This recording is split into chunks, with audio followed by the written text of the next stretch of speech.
Bueno, buenas tardes a todos. Nosotros vamos a continuar con la serie de Romanos. En esta ocasión nos quedamos en Romanos capítulo 8. Y quiero empezar con una pregunta, a ver si se animan a responder. Y es, ¿quién de ustedes, levante la mano, quién de ustedes nunca ha sufrido en la vida? Lo voy a repetir. Quien levante la mano, quien nunca ha sufrido en esta vida.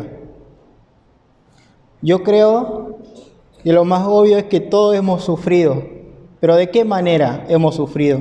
Quizás algunos de nosotros sufrimos al levantarnos temprano, algunas veces quizás sufrimos porque nos gusta mucho X comida y a veces comemos de más y sabemos que ya no podemos seguir comiendo porque no podemos subir unos kilos de más, ¿no? O también sufrimos por hacer actividad física. Yo esta semana salí a correr y sufrí mucho, la verdad, pero con gozo. O también sufrimos por estudiar, sufrimos por ir a trabajar, o hay situaciones específicas donde nos cuesta. Pero también hay un sufrimiento, ya sea por causa de una enfermedad, estamos en cama o nos duele algo, etcétera, etcétera.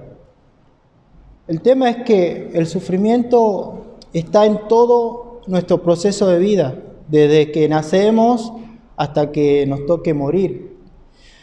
Pero dentro del sufrimiento hay sufrimientos que son leves y hay sufrimientos que son más constantes, como una enfermedad, por ejemplo. Pero en la Biblia vemos otra clase de sufrimiento también, además de esto, y es sufrir por causa de Jesús. La Biblia dice que el creyente en Jesús va a sufrir por Él, por su causa.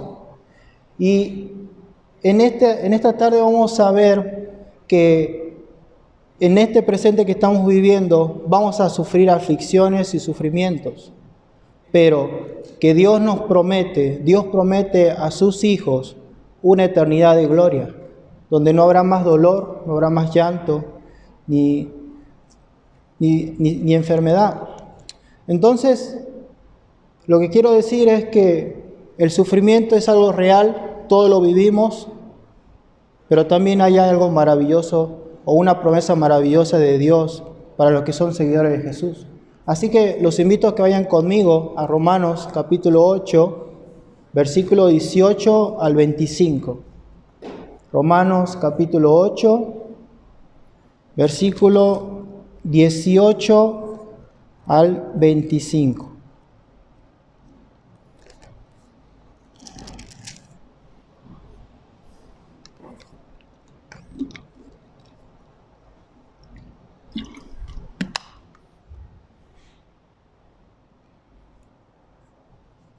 Romanos 8, 18 comienza diciendo lo siguiente: pues tengo por cierto que las aflicciones del tiempo presente no son comparables con la gloria venidera que en nosotros ha de manifestarse, porque el anhelo ardiente de la creación es el aguardar la manifestación de los hijos de Dios, porque la creación fue sujetada a vanidad, no por su propia voluntad, sino por causa del que la sujetó en esperanza.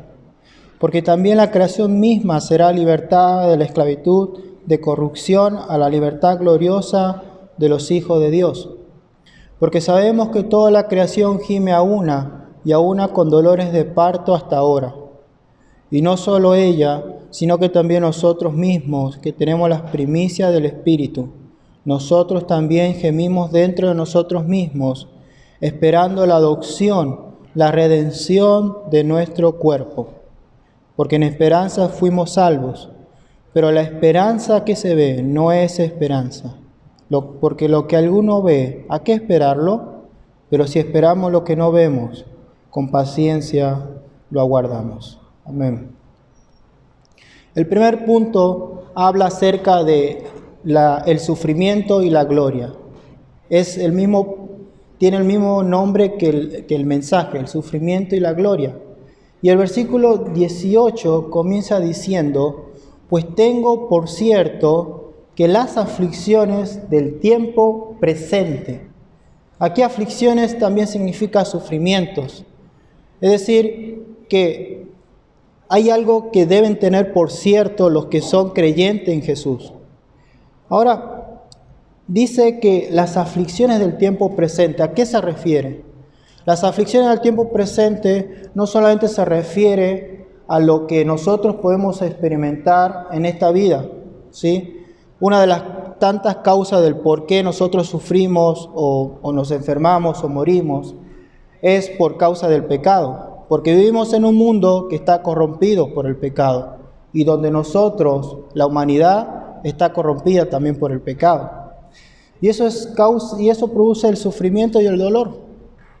Pero Pablo no solamente se refiere al sufrimiento que todos nosotros experimentamos y que no se puede huir muchas veces, sino que también se refiere al sufrimiento por causa de Jesús. El creyente en Jesús va a sufrir. Y el versículo 17, el más arriba, dice, y si hijos, también herederos, herederos de Dios y coherederos con Cristo, y esto es una condición, si es que padecemos juntamente con Él, para que juntamente con Él seamos glorificados. Yo voy a citar algunos pasajes que no es necesario que lo busquen. Cuando yo les diga, vamos a leer este exclusivamente, les digo que busquen, pero voy a citar algunos. Primero dije que el creyente en Jesús va a padecer por causa de Jesús. Y en el libro de los Hechos 9:16, dice, cuando Pablo, que es el autor de la carta, tiene ese encuentro con Jesús y Jesús los llama al ministerio de evangelizar y llevar el mensaje a las naciones, dice, porque yo les mostraré cuánto les es necesario padecer por mi nombre. Y ustedes saben muy bien, o si vamos viendo en la historia del apóstol Pablo, quien escribió esta carta, fue una de las personas que más sufrió por causa de Jesús, por causa del Evangelio. Otro pasaje es Hechos 14:22, que dice, confirmando los ánimos de los discípulos, exhortándole a que permaneciesen en la fe y diciéndoles, es necesario que a través de muchas tribulaciones entremos en el reino de Dios. Ahora, había dicho que el creyente en Jesús va a padecer por Jesús. Si nosotros decimos que creemos en Jesús y somos seguidores de Jesús, ¿padecemos realmente por su causa en donde nos desenvolvemos en la vida? ¿Hay un rechazo hacia nosotros? ¿Hay un desprecio por pensar o tener una forma de vivir diferente a lo que la sociedad pone como regla? Quiero que podamos ver el sufrimiento con más color, ¿sí? Así que ahora sí quiero que vayan conmigo al libro de Isaías 53. Isaías 53, del versículo 3 al 12.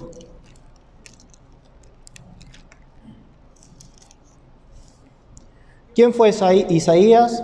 Isaías fue un siervo de Dios que tuvo la misión, o fue llamado como profeta, que tuvo la misión de Dios de hablar al pueblo de Israel en aquel tiempo. El libro de Isaías fue escrito hace 700 años antes de Cristo. Y esta parte es maravillosa porque Isaías está profetizando la venida del Mesías y de lo que Cristo iba a padecer. Y en el versículo 3, Isaías 53, 3, dice, despreciado y desechado entre los varones, varón de dolores, experimentado en quebranto, y como que escondimos de él el rostro, fue menospreciado y no lo estimamos. Versículo 4, ciertamente llevó él nuestras enfermedades y sufrió nuestros dolores, y nosotros le tuvimos por azotado, por herido de Dios y abatido. Mas el herido fue por nuestras rebeliones, molido por nuestros pecados. El castigo de nuestra paz fue sobre él, y por su llaga fuimos nosotros curados. Todos nosotros nos descarriamos como ovejas, cada cual se apartó por su camino, mas Dios cargó en él, en Cristo, el pecado de todos nosotros. Angustiado él y afligido, no abrió su boca.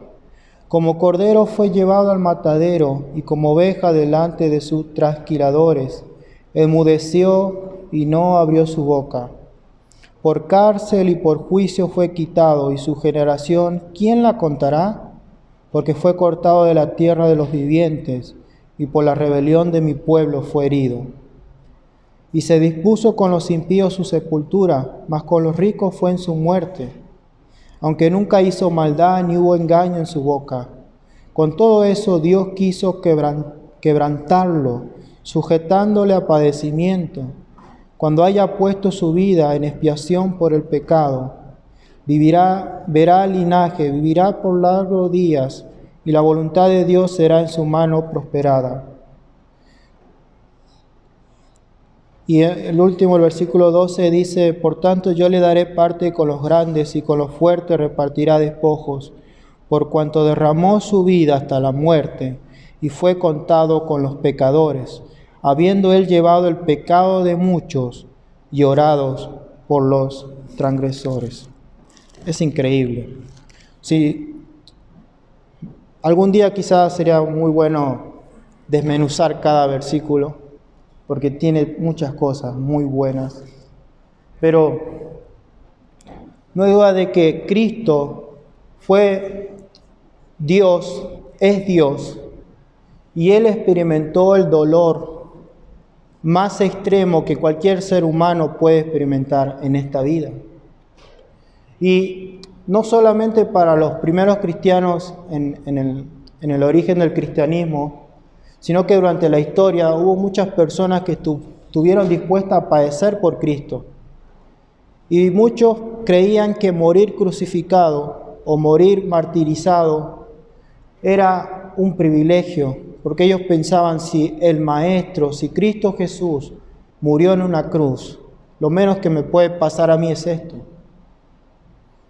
Y Timothy Keller, en su libro Es razonable creer en Dios, hablando acerca del sufrimiento y de la crucifixión de Cristo, dice: no puede ser de ninguna manera que Dios no nos ama o que es indiferente a nuestra condición, es decir, al sufrimiento.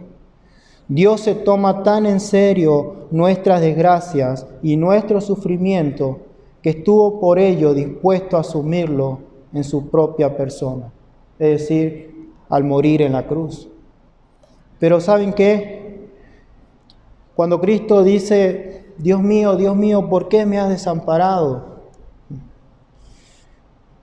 Ese fue el dolor más grande que experimentó Jesús. Porque si ustedes recuerdan, en Génesis 1 dice que en el principio creó Dios los cielos y la tierra. Cuando Dios creó los cielos y la tierra, se creó el tiempo que nosotros conocemos, se creó el espacio, la materia. Pero antes de eso existía la eternidad. Y Cristo, desde la eternidad, ya tenía la comunión con el Padre y con el Espíritu Santo. Pero cuando Cristo estaba en la cruz, esa unión, esa comunión se cortó por un momento. Y fue el dolor más profundo que pudo haber experimentado el ser humano, pero también Dios. Por eso Cristo no es alguien que no entiende nuestro dolor, sino que lo entiende muy bien. John Bunyan decía en uno de sus libros: no hay persona que llegue al cielo que no sea por medio de la cruz. La cruz, que significa sufrimiento, es la señal ineludible, el camino a seguir para alcanzar el reino de gloria. La pregunta es: ¿cómo yo puedo saber si soy un seguidor de Jesús?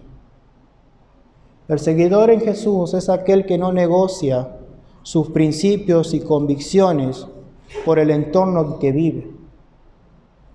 El seguidor en Jesús es aquel que vive una pureza sexual, por ejemplo, que en la escuela o en la facultad o en el trabajo, donde quizás sus compañeros que no son cristianos y tienen relaciones sexuales o ven cosas como pornografía, por ejemplo, y lo ven sin ningún compromiso y es un sexo libre, etcétera, etcétera, y buscan solamente placer, el verdadero seguidor de Jesús no negocia sus principios por esas prácticas.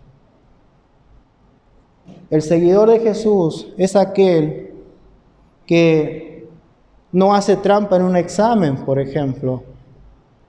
El seguidor de Jesús es aquel que no se deja llevar por la corriente de los chistes o las bromas o las malas palabras que dicen las demás personas. El seguidor de Jesús es aquel que cuando te ve tu familia, te ve tus amigos, te ve tu entorno, sabe que piensas diferente, sabe que tu estilo de vida es diferente. Ahora, eso va a traer desprecio, va a traer rechazo, va a traer burla. No quiero decir que siempre va a ser así en los entornos en que ustedes estén, pero habrá momentos en que ustedes tienen que plantar la bandera y decir, yo soy esto, y yo no voy a negociar esto por las verdades relativas que ofrece esta sociedad. Yo no lo voy a negociar, porque yo estoy en la verdad, porque yo sigo a alguien que es real. Entonces, un verdadero seguidor de Jesús está dispuesto a padecer por Él, porque sabe lo que es, porque sabe quién es su Maestro. Un seguidor de Jesús es aquel que cuando escucha a las personas hablar mal de Jesús o de Dios, se molesta. Un no seguidor de Jesús le da igual. No hay ni siquiera un sentimiento de defender al Maestro, porque no es su Maestro. ¿Estamos padeciendo por causa de Jesús? O sea, ¿estaríamos dispuestos? En una de las parábolas Jesús les dijo las parábolas de la semilla y dice que algunos oyen la palabra de Dios con gozo, pero cuando viene la persecución, cuando vienen los afanes de la vida, se alejan, se van. Nosotros podemos confesar con nuestros labios que somos cristianos, pero cuando venga el rechazo, cuando venga el desprecio, la burla, ahí veremos si realmente somos cristianos. Y luego en el mismo versículo dice, volvemos a Romanos 8, 18, que dice, pues tengo por cierto que las aflicciones o los sufrimientos del tiempo presente no son comparables, o sea, no se pueden comparar. Otra versión dice, no son dignas de comparar con la gloria venidera, o sea, con la gloria que ha de venir y que se ha, ¿qué? De manifestar en nosotros. ¿A qué se refiere? Aquí la gloria venidera se refiere a que cuando los hijos de Dios, los seguidores de Jesús, llegará un momento en que nosotros seremos manifestados en gloria. Y eso será cuando Cristo venga. Cuando Jesús venga, esa gloria se manifestará en los hijos de Dios, en los seguidores de Jesús.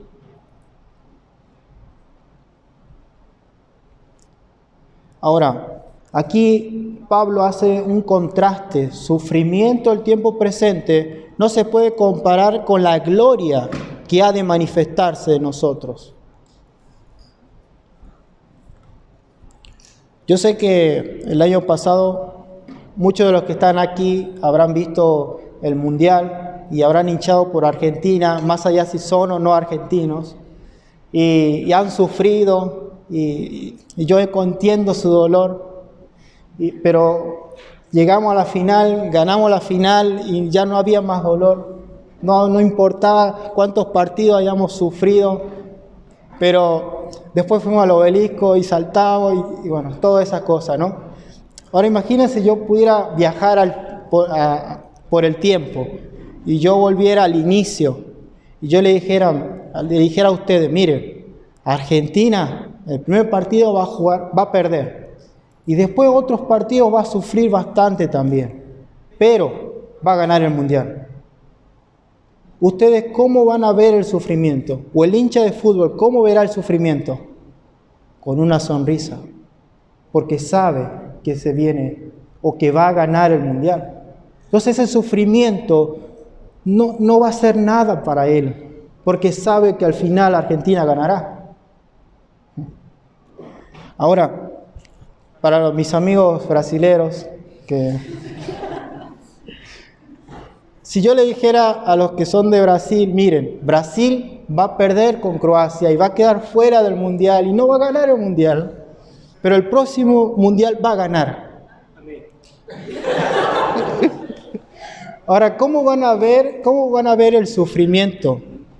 Con una sonrisa, porque sabe que va a ganar el Mundial, y ganar el Mundial para un seleccionado, para un país, algunos dicen que es la gloria eterna, es estar arriba.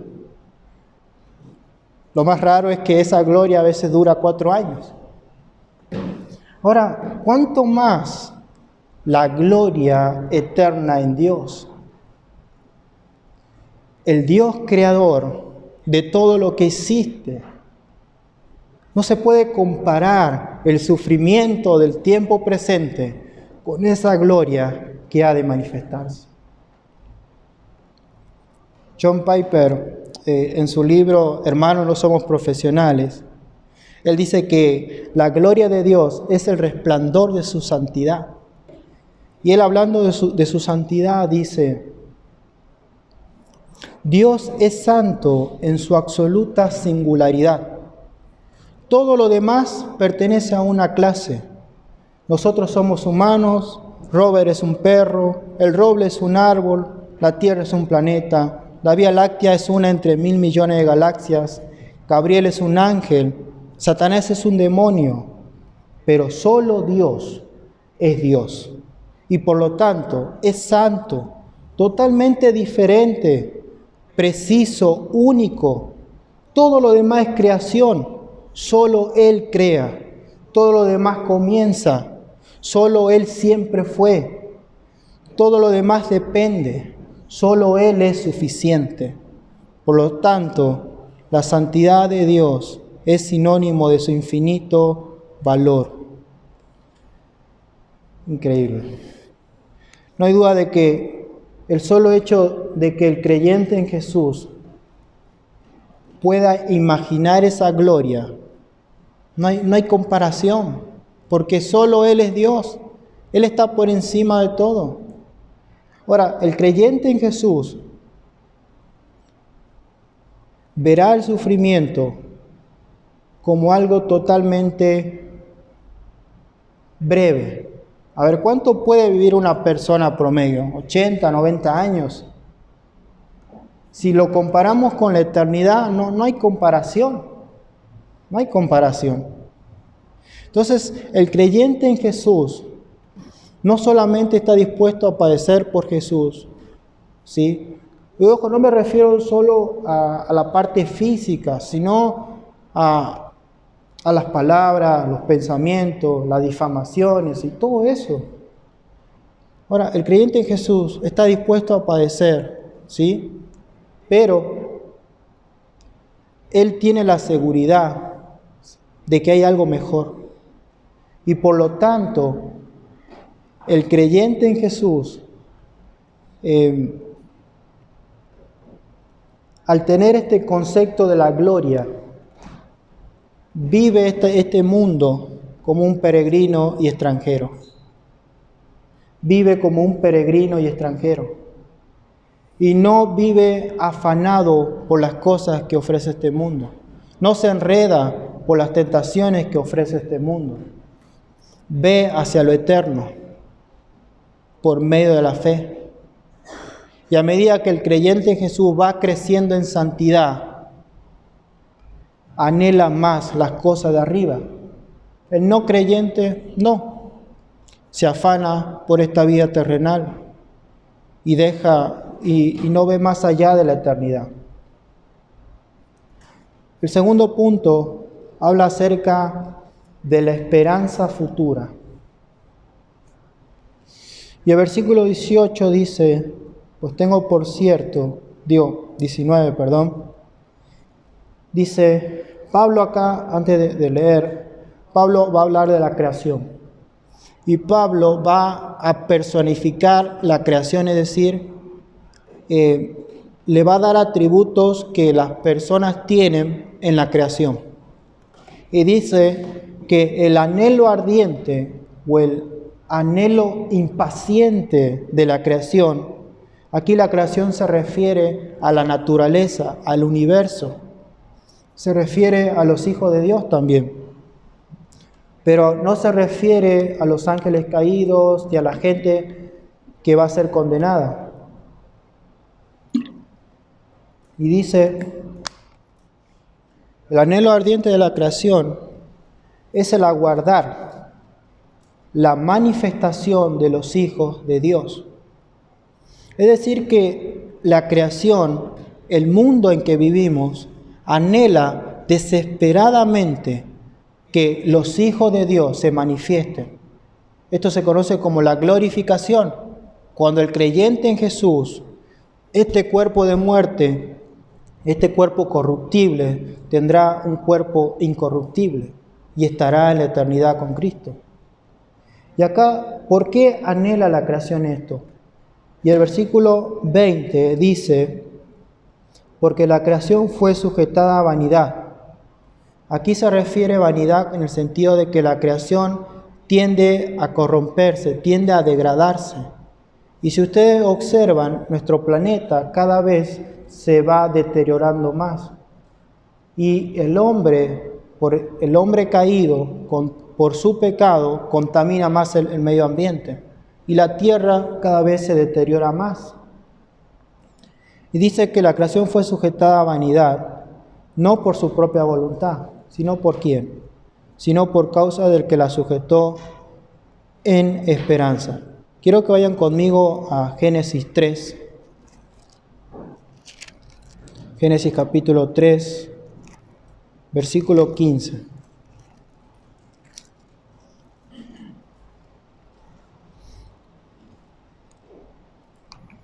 Génesis 3, 15.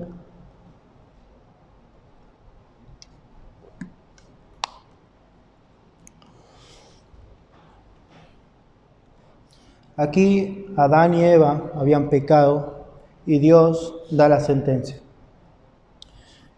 Y hablando a la mujer, hablando a la serpiente en el versículo 15, dice, y pondré enemistad entre ti y la mujer, entre ti y la mujer, y entre tu simiente y la simiente suya, y ésta te herirá en la cabeza y tú le herirás en el calcañar. A la mujer dijo, multiplicaré en manera los dolores en tus preñeces, es decir, en embarazo. Con dolor dará a luz los hijos, y tu deseo será para tu marido, y él se enseñoreará de ti. Y al hombre dijo, por cuanto obedeciste a la voz de tu mujer y comiste del árbol de que te mandé diciendo, no comerás de él, esto es clave, maldito será la tierra por tu causa. Con dolor comerás de ella todos los días de tu vida. Maldito será la tierra. No hay duda de que Dios, por causa del pecado, maldijo la tierra. Y lo vemos hoy en día. ¿Sí? Por ejemplo, tenemos que usar hoy en día fertilizantes para que las plantas puedan dar frutos. Porque si no, no se puede dar abasto a toda la humanidad. Y entonces hay que ponerle fertilizante a todo lo que es la fruta y todas esas cosas para que pueda dar. Entonces esa es una señal, o los animales, o el ser humano tiende a morir. Entonces esa es una señal de que todo está dañado por causa del pecado y está maldecido por causa del hombre, y Dios lo maldijo. Pero Romanos 8:20 dice que Dios mismo, el que la puso en maldición, la sujetó en esperanza. Y el versículo 21 dice, porque también la creación misma será libertada de la esclavitud de corrupción, es decir, que será libre de esto. Y más adelante en Apocalipsis habla acerca de que habrá cielos nuevos y tierra nueva, y que todo será restaurado como antes. Entonces, la creación, habrá un momento en que la creación será restaurada, el universo será restaurado. Y es decir, que no solamente, así como el hombre se corrompió, el universo se corrompió y fue maldecido por Dios. Pero habrá un momento en la historia en que el hombre será glorificado, o sea, será libre de este cuerpo de muerte y la creación será restaurada. Ahora, quiero leerles una noticia. Sí, no sé. Quiero leer una noticia que pasó esta semana. Y fue un hecho que ocurrió el miércoles 9 de agosto de esta semana a las 7:30. Quizá algunos lo habrán escuchado. Y es una niña que se llamaba Morena Domínguez. Morena se encontraba yendo hacia la escuela Almafuerte, en la zona del partido de Lanús. Yendo hacia la escuela, fue asaltada por dos personas en una moto y le robaron el teléfono y las cosas que tenía. La niña perdió la vida producto de unos golpes y según la autopsia reveló que la niña de 11 años que fue atacada falleció como consecuencia de un fuerte golpe abdominal que le provocó una hemorragia interna. Justamente el jueves estaba viendo la entrevista a su papá y me golpeó mucho ver el sufrimiento que estaba pasando y es fuerte, ¿no? Yo creo que tanto él como su familia están pasando por un momento muy difícil. Y cuando vi eso pensé en estos pasajes. Así como la creación anhela ardientemente que esto sea restaurado y que los hijos de Dios se manifiesten, tanto este padre, el padre de Morena, como su familia, anhelan ardientemente que se haga justicia, que el juez declare culpable y dé sentencia a las personas del tal delito. Y esa es la esperanza de este hombre y de su familia. Y que puedan gritar libertad en el sentido de que se pudo hacer justicia. No hay duda de que esto es causa de que vivimos en una sociedad, en un mundo corrompido por el pecado. Y que el hombre, al estar corrompido, no tiene límites. De la misma manera, el creyente en Jesús anhela ardientemente que llegue ese día. Anhela ardientemente, como vimos en Romanos 7, ser libre de este cuerpo de pecado. Anhela ardientemente dejar de luchar contra el pecado. Anhela ardientemente que Cristo venga. Un seguidor de Jesús anhela que su Maestro venga.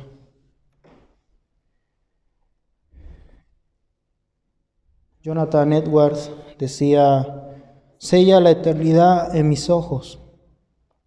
Es decir, que el creyente en Jesús no solamente está dispuesto a sufrir y ver las cosas hacia la eternidad, sino que también tiene un deseo interno en medio del dolor, del caos, en que Cristo venga y que Él pueda ser libre de este cuerpo de muerte. El no creyente no puede ver esto. Ahora, nosotros anhelamos esto cuando nos pasan situaciones difíciles o cuando estamos luchando con algún pecado. ¿Realmente anhelamos eso? El siguiente punto habla acerca de las primicias del Espíritu. Y acá en el versículo 22 dice, porque sabemos que toda la creación gime a una, y a una con dolores de parto hasta ahora. Es decir, aquí Pablo usa la ilustración de una mujer que está con dolores de parto. Cuando una mujer está con dolores de parto, está por dar vida, pero hay un dolor. Y el dolor muchas veces no se puede expresar con palabras. Así como la creación gime, el versículo 23 dice, y no solo ella, sino que también nosotros mismos, es decir, el Hijo de Dios, los hijos de Dios, que tenemos las primicias del Espíritu. ¿Qué son las primicias del Espíritu? En el Antiguo Testamento la primicia era o significaba darle lo primero del cultivo a Dios. Y eso significaba mucho, porque era decir, bueno, Señor, tú multiplicaste la cosecha, tú multiplicaste mi fruto y todo, te voy a dar lo primero, lo mejor de mí, lo mejor que tengo a ti. Igual con los animales para el sacrificio. Ahora Dios no solamente nos ha dado su Hijo Jesucristo para salvación, nos ha dado el Espíritu Santo. El Espíritu Santo es la tercera persona de la Trinidad. Es Dios. Y esto es maravilloso. Ahora, ¿cuál es la diferencia? Alguien puede decir, pero bueno, yo prefiero estar sin Cristo, no sufro por Él, igual voy a seguir sufriendo, pero ¿para qué quiero a Cristo si voy a sufrir? Vamos a responder. Pero antes que nada, en mi familia, por ejemplo, nosotros solemos hacer, a veces hacíamos asado.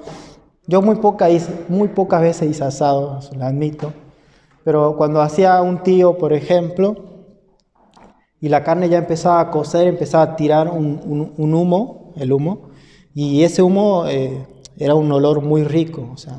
Entonces, para mí, o es una costumbre acercarse a la parrilla y pedir un pedacito para probar, más si tiene grasa. Entonces, para mí probar ese pedacito yo sé que a Sara no, pero he asado, Sana. Yo sé que probar ese pedacito para mí era lo más. Y pensar que en 15 minutos iba a tener un plato lleno de carne era también lo más. De la misma manera Dios nos da o da al creyente un poquito de lo que es la eternidad a través del Espíritu Santo. Es decir, que el creyente, el seguidor de Jesús, aún en medio del sufrimiento, tiene un gozo, tiene una paz que el mundo, que las personas, que los sistemas de pensamiento que reinan en esta sociedad no lo pueden dar. Entonces, ¿vale la pena sufrir por Cristo? Obviamente que sí. Porque Cristo te da una paz. El Espíritu Santo, el solo hecho de tener el Espíritu Santo, es algo que nos da consuelo, nos da fortaleza, nos da gozo. Paul Tripp decía, el Dios eterno te permite disfrutar de su gracia eterna para que puedas vivir con una perspectiva eterna. Ahora, ¿qué pasa si yo digo que soy creyente y en medio del dolor no tengo ese gozo? Quizás no estoy viendo o no estoy creyendo, me falta fe. O también quizás el pecado en mi vida me ha secado el alma y no me permite ver el gozo. A veces negociamos algo tan maravilloso que Dios nos da por los placeres de esta vida, por momentos de placer. John Piper decía La vida es demasiado corta, 70, 80 años. Demasiado preciosa, sí. O sea, hay sufrimiento, pero también hay momentos de felicidad. Demasiado dolorosa para gastarlas en burbujas mundanas que se desvanecen. Y eso es el pecado. Son burbujas mundanas que se desvanecen, que no trascienden lo eterno. Las cosas de este mundo no trascienden lo eterno, pero las cosas del Espíritu sí. Vale la pena seguir a Cristo. Por último, el último punto habla de que el creyente en Jesús está seguro en Dios. Y el versículo 24, bueno, voy a cerrar el 23 porque llegué hasta la mitad. Dice, tenemos la primicia del Espíritu. Nosotros también gemimos dentro de nosotros mismos, ¿sí? Esperando la adopción, la redención de nuestro cuerpo. Más arriba en el 8 dice que nosotros hemos sido adoptados como hijos de Dios, si hemos creído en Él. Ahora, esta adopción se refiere a algo completo, en el sentido de que este cuerpo va a desvanecerse y tendremos otro cuerpo, un cuerpo incorruptible, un cuerpo sin pecado. Entonces, es una adopción que empieza ahora y terminará más adelante, que es parte de la salvación. Ahora sí vamos con el 24. Dice, porque en esperanza fuimos salvos. ¿Sí? Es decir, que Dios nos dio una esperanza. Dios al creyente en Jesús le da esperanza. Pero todas las personas tenemos esperanza. ¿En qué? En que, no sé, mañana son elecciones nacionales y muchos van a ir a votar con la esperanza de un cambio, con la esperanza de que el país mejore. O quizá algunos van con la esperanza o tienen la esperanza de terminar una carrera, etcétera, etcétera. Pero hay una esperanza totalmente diferente, que es la esperanza en el Dios eterno, que es aquel que no miente, que es aquel que no te promete algo que no va a cumplir, sino que lo que Él ya hizo en el creyente, que es la salvación, la vida eterna, lo seguirá haciendo. Pero dice, pero la esperanza que se ve no es esperanza, ¿es verdad? Yo tengo la esperanza de terminar mi carrera, no lo veo, o sea, no lo veo, pero tengo la esperanza. Ahora, si yo viera ahí el momento, termino la materia, todo, diría, bueno, ya no tengo esperanza porque lo estoy viendo. O sea, si pudiera imaginar así. No, entonces la esperanza es algo que uno no lo ve. Entonces dice, pero la esperanza que se ve no es esperanza. Porque lo que alguno ve, ¿a qué esperarlo? Pero si esperamos lo que no vemos, con paciencia lo aguardamos.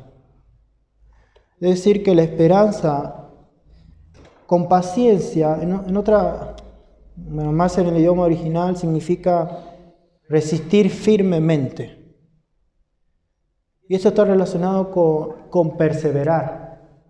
Habíamos visto a inicio de año Juan 15. El que permanece en mí, ese llevará fruto. Permanecer en mí y yo en ustedes. Es decir, que el creyente en Jesús, aún en medio del sufrimiento, no solo de este mundo, sino que aún en medio del sufrimiento por causa de Jesús, se mantiene firme, persevera firmemente. Y una de las respuestas lo vamos a encontrar más abajo del 8, pero ahí yo no llego. Igual con el gemir, y esto creo que va más para el lado de Xavi. Entonces, esa esperanza no la vemos. El creyente no la puede ver materialmente en este mundo material, físico, pero espiritualmente sí lo puede ver por medio de la fe.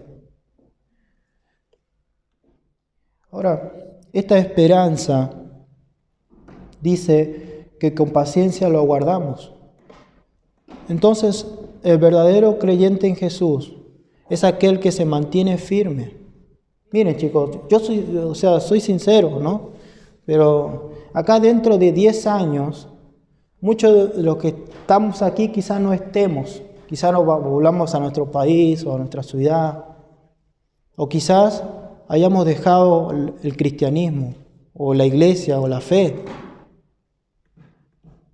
¿Sí? Entonces, ¿cómo puedo saber que soy cristiano? Si persevero. Si persevero hasta el fin. Entonces, yo como hermano les diría que sean sinceros con Dios y no traten de vivir una vida que quizás no la viven o no creen que es. Quiero darles el testimonio de un hombre que ha bendecido mucho mi vida. Es Timothy Keller. Y este año dice que el pastor y teólogo ha pasado a descansar eternamente en la presencia del Señor a sus 72 años tras una larga batalla con el cáncer. Michael, su hijo, dijo lo que dijo su padre Keller antes de fallecer, o las últimas palabras. Y dijo Keller: estoy agradecido por todas las personas que han orado por mí a lo largo de los años. Estoy agradecido por mi familia que me ama. Esto es increíble. Estoy agradecido por el tiempo que Dios me ha dado. 72 años con la gloria, no hay comparación. 72 años con la gloria eterna no se puede comparar.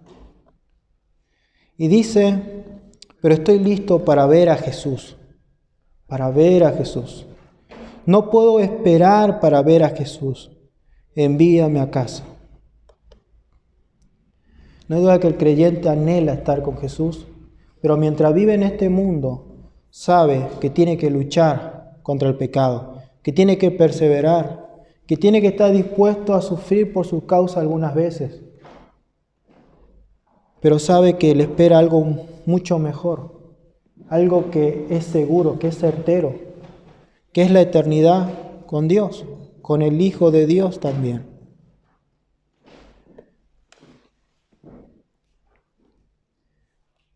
Para cerrar, el mensaje se resume de esta manera.